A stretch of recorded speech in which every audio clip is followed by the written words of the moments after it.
In some of your work, you've talked about the four left waves which have arisen out of Latin America. Today, we find a hemisphere where Lula advances into the second round with favorable poll numbers, where the Pedro Marquez victory in Colombia advances the struggle of popular forces in the country, reestablishing ties with Venezuela and condemning U.S. NATO warmongering and environmental destruction, and where Mexico, Bolivia, Honduras, and the CARICOM countries stand up consistently against U.S. attacks on what the empire has labeled as the Troika of tyranny: Cuba, Venezuela, and Nicaragua, all countries which, of course, have their popular masses in power and have challenged for decades the capturing of their sovereignty by the US empire. In this context of both a leftward shift in the region, but of also a more general unity of La Patria Grande, can you talk a bit about what makes this fourth wave different from the former ones?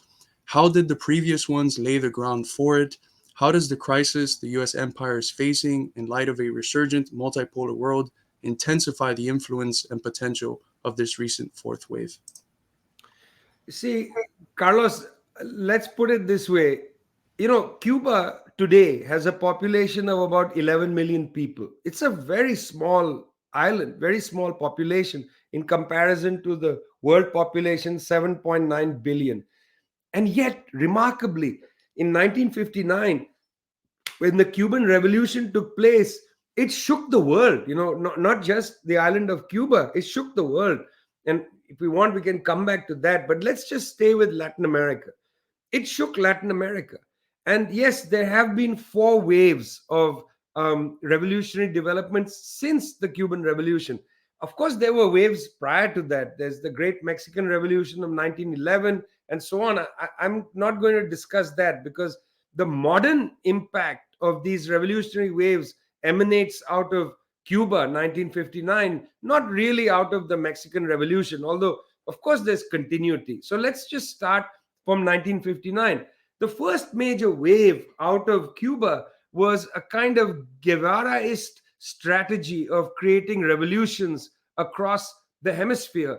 And that, includes, for instance, Hector Behar leading a political force in Peru. It includes Douglas Bravo with the Focos in Venezuela. It includes various groupings all across the continent, including in most of the Central American countries. Well, these developments were smashed by the United States of sending the military out of the barracks in almost all of these countries. From Brazil in 1964, that coup that lasted 21 years, out to the coup against the people of Chile. We began with Victor Jara. Victor Jara, next year, 50 years since his murder, his assassination, but also 50 years since the coup in 1973 against the Popular Unity government of Salvador Allende. So the first phase of counter-revolution was setting in play militaries out of the barracks, including through a project known as Project Condor, Operation Condor, to go after the Guevaraists that were inspired by the Cuban Revolution. That was the first wave. The second wave develops in the 1970s. Two emblematic events: the Nicaraguan Revolution of 79 and the New Jewel movement and revolution in Grenada in 1979. Well, the reaction to these movements was direct military intervention by the United States. No more really reliance on getting militaries such as in Brazil or in Argentina to leave the barracks. Now the US just comes in and builds, whether they invade Grenada as they did under Ronald Reagan, or they have proxy armies built like the Contras and others in Central America to come in and essentially militarily campaign. They allowed societies to be plunged into civil war in order to destroy this second revolutionary wave. And that's the wave that goes right into El Salvador, breaking that society, Guatemala, horrendous human rights abuses and so on. But it does, to some extent, constrain the revolutionary wave. It's held in Nicaragua, but it's constrained in other places, including in El Salvador. The third wave opens up in the late 1980s when Hugo Chavez develops a strategy after having attempted a coup d'etat. He develops a electoral strategy in the 1990s and wins a magnificent victory in 1998 in Venezuela, and opens up this Bolivarian regional project. Now, because of high commodity prices, as the United States, distracted by its illegal wars in the Middle East, and particularly in Iraq, a space opens up in Latin America for the Bolivarian project to articulate itself. As I said, high commodity prices helps. This is also the period when Lula is in power in Brazil, Lula 1, Lula 2. There is a gap between Chavez and Lula in this era, but certainly it's quite an interesting development, this second phase. This third phase. This third phase is attacked in a new counter-revolutionary wave, which included the collapse in commodity prices, a kind of hybrid war against Venezuela, intensified illegal unilateral sanctions, lawfare against Lula, legislative fare against Dilma, lawfare against the government of Lugo in Paraguay, and so on and so forth. That was the counter revolution to that third wave. Now the situation is changed. Now we are in a situation where mass movements, as a consequence of the counter revolutionary developments in the third phase, as a consequence of the collapsed commodity prices, as a consequence of the pandemic and so on, people's movements are fragmented in many parts of South America and Central America. And what you have now is the possibility, the maximum possibility of social democratic or center left forces coming to power. There's no surprise, therefore, that you're going to get, say, a Gabriel Boric come to power in Chile. Very narrow, agenda, but also a very narrow frame of possibilities for any government that comes to power there. We're seeing that across the border in Argentina. Great convulsion within the ranks of the ruling alliance between, say, the center left or the left Peronists who are with Cristina Kirchner, and then the more right section with Alberto Fernandez. But you also have surprises. The surprise victory of Gustavo Petro and Francia Marquez in Colombia is something to behold.